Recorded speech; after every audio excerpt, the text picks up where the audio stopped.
Ralph Waldo Emerson, May 25, 1803 to April 27, 1882, was an American essayist, lecturer, philosopher, and poet who led the Transcendentalist movement of the mid-19th century. He was seen as a champion of individualism and a critic of the countervailing pressures of society, and he disseminated his thoughts through dozens of published essays and more than 1,500 public lectures across the United States.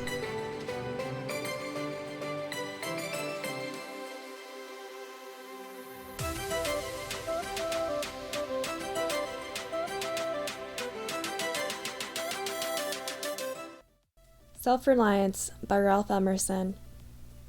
Ne te quaesi veris extra. Man is his own star, and the soul that can render an honest man and a perfect man commands all light, all influence, all fate. Nothing to him falls early or too late. Our acts, our angels are, or good or ill, our fatal shadows that walk by us still. Epilogue to Beaumont and Fletcher's Honest Man's Fortune. Cast the bantling on the rocks, suckle him with the she-wolf's teat. Wintered with the hawk and fox, power and speed be hands and feet. I read the other day some verses written by an eminent painter which were original and not conventional. The soul always hears an admonition in such lines, let the subject be what it may. The sentiment they instill is of more value than any thought they may contain.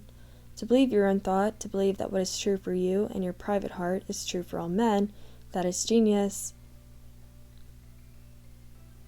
Speak your latent conviction, and it shall be the universal sense, for the inmost in due time becomes the outmost, and our first thought is rendered back to us by the trumpets of the last judgment.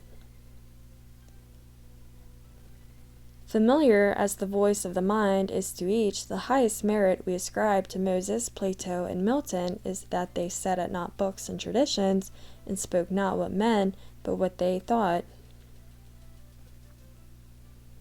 A man should learn to detect and watch that gleam of light which flashes across his mind from within, more than the luster of the firmament of bards and sages. Yet he dismisses without notice his thought because it is his. In every work of genius we recognize our own rejected thoughts. They come back to us with a certain alienated majesty. Great works of art have no more affecting lesson for us than this. They teach us to abide by our spontaneous impression with good-humored inflexibility, the most when the whole cry of voices is on the other side. Else tomorrow a stranger will say with masterly good sense precisely what we have thought and felt all the time, and we shall be forced to take with shame our own opinion from another. There is a time in every man's education when he arrives at the conviction that envy is ignorance, that imitation is suicide, that he must take himself for better or worse as his portion, that though the wide universe is full of good, no kernel of nourishing corn can come to him but through his toil bestowed on that plot of ground which is given to him to till. The power which resides in him is new in nature, and none but he knows what that is which he can do, nor does he know until he has tried. Not for nothing one face, one character, one fact makes much impression on him, and another none. This sculpture in the memory is not without pre-established harmony. The eye was placed where one ray should fall, that it might testify of that particular ray. We but half express ourselves, and are ashamed of that divine idea which each of us represents. It may be safely trusted as proportionate and of good issues, so it be faithfully imparted, but God will not have his work made manifest by cowards. A man is relieved and gay when he has put his heart into his work and done his best, but what he has said or done otherwise shall give him no peace. It is a deliverance which does not deliver. In the attempt his genius deserts him, no muse befriends, no invention, no hope.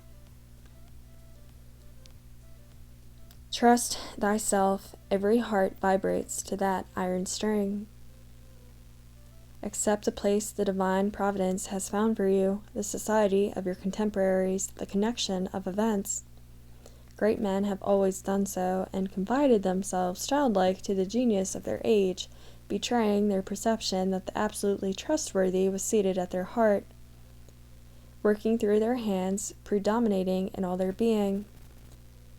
And we are now men, and must accept in the highest mind the same transcendent destiny, and not minors and invalids in a protracted corner, nor cowards fleeing before a revolution, but guides, redeemers, and benefactors, obeying the almighty effort and advancing on chaos in the dark. What pretty oracles nature yields us on this text in the face and behavior of children, babes, and even brutes. That divided and rebel mind, that distrust of a sentiment because our arithmetic has computed the strength and means opposed to our purpose, these have not. Their mind being whole, their eye is as yet unconquered, and when we look in their faces we are disconcerted. Infancy conforms to nobody, all conform to it, so that one babe commonly makes 4 or 5 out of the adults who prattle and play to it. So God has armed youth and puberty and manhood no less with its own piquancy and charm, and made it enviable and gracious, and its claims not to be put by if it will stand by itself. Do not think the youth has no force, because he cannot speak to you and me. Hark, in the next room his voice is sufficiently clear and emphatic. It seems he knows how to speak to his contemporaries. Bashful or bold, then, he will know how to make us seniors very unnecessary. The nonchalance of boys who are sure of a dinner, and would disdain as much as a lord to do or say ought to conciliate one, is the healthy attitude of human nature. A boy is in the parlor what the pit is in the playhouse, independent, irresponsible, looking out from his corner on such people and facts as pass by. He tries and sentences them on their merits in the swift summary way of boys, as good, bad, interesting, silly, eloquent, troublesome. He cumbers himself never about consequences, about interest. He gives an independent, genuine verdict. You must court him, he does not court you. But the man is, as it were, clapped into jail by his consciousness. As soon as he has once acted or spoken with éclat, he is a committed person, watched by the sympathy or the hatred of hundreds whose affections must now enter into his account. There is no Lethe for this. Ah, that he could pass again into his neutrality! Who can thus avoid all pledges, and having observed, observe again from the same unaffected, unbiased, unbribable, unfreighted innocence, must always be formidable. He would utter opinions on all passing affairs, which being seen to be, not private but necessary, would sink like darts into the ear of men, and put them in fear. These are the voices which we hear in solitude, but they grow faint and inaudible as we enter into the world. Society everywhere is in conspiracy against the manhood of every one of its members. Society is a joint stock company in which the members agree for the better securing of his bread to each shareholder to surrender the liberty and culture of the eater. The virtue in most request is conformity. Self-reliance is its aversion. It loves not realities and creators, but names and customs. Whoso would be a man must be a nonconformist. He who would gather immortal points must not be hindered by the name of goodness, but must explore if it be goodness. Nothing is at last sacred but the integrity of your own mind. Absolve you to yourself, and ye shall have the suffrage of the world.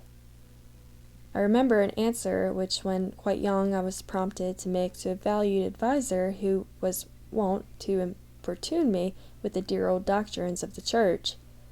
On my saying, "What have I to do with the sacredness of traditions if I live wholly from within?"